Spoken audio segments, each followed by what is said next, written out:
Now, the very reason why we're gathered here as progressives is because we care about the well-being of others.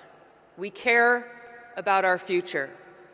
We're soft-hearted people who have aloha, respect, and compassion for others, and we never want to be in a position to see anyone suffering.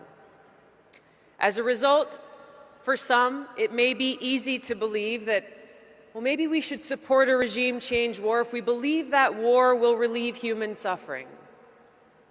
Proponents of the interventionist wars in Libya and in Iraq argued that these actions were justified because of humanitarian concerns. It was pointed out over and over again that these countries were in the grips of these evil dictators who had to be removed.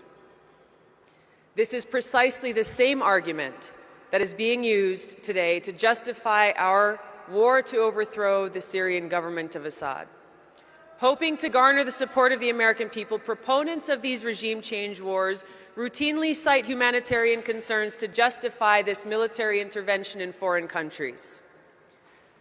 But here's the reality.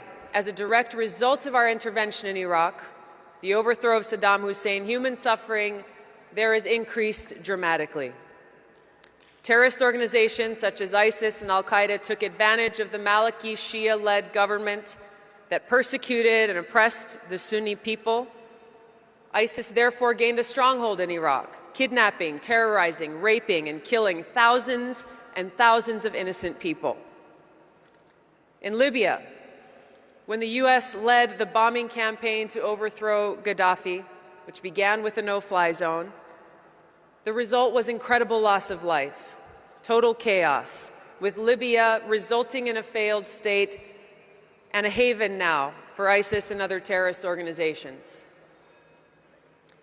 There is no denying that the interventionist wars in Iraq and Libya that were propagated as necessary to relieve human suffering have in fact increased human suffering in those countries many times over.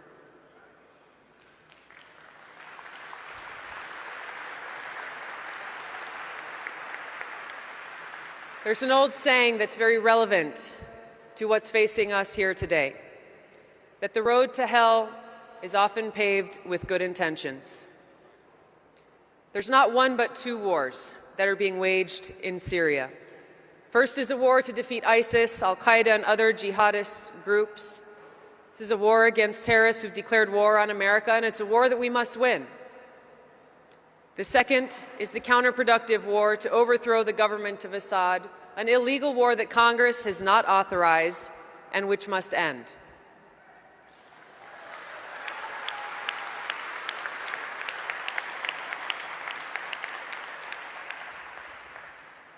This war to overthrow the Syrian government has strengthened rather than weakened our enemies like ISIS.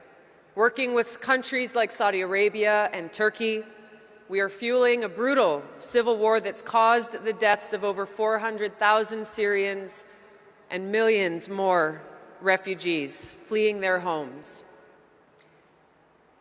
The fact is, if this war is successful and the Assad government is overthrown, the strongest force that exists in Syria that will take over in Syria is ISIS and al-Qaeda.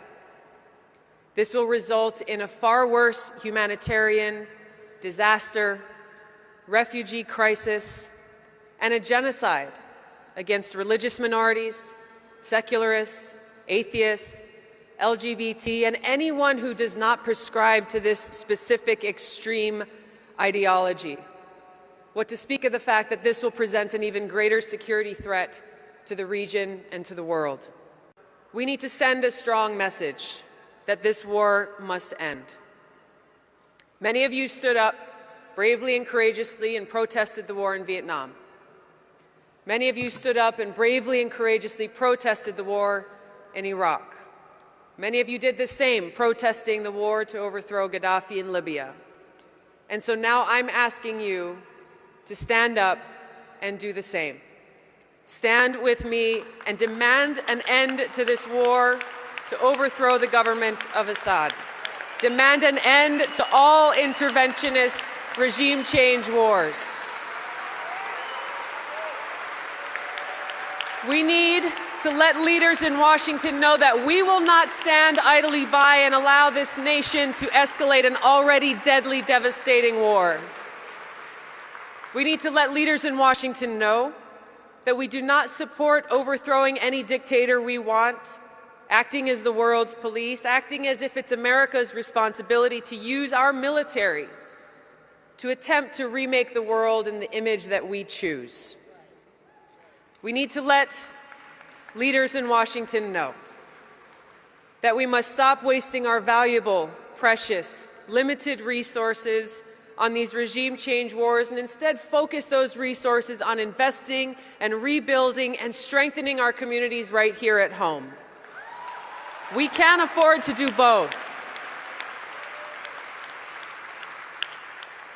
The power that's in this room, by each of you gathered from all parts of our country, representing the conversations and debates and engagement that's occurring in each of our communities on important issues like this, engaging in our democratic process, many people for the first time feeling empowered, recognizing that the true power in our country lies in your hands, in our hands, in the hands of the people. And it is through our work and our voices and our action that we can truly effect this kind of change that our country so desperately needs.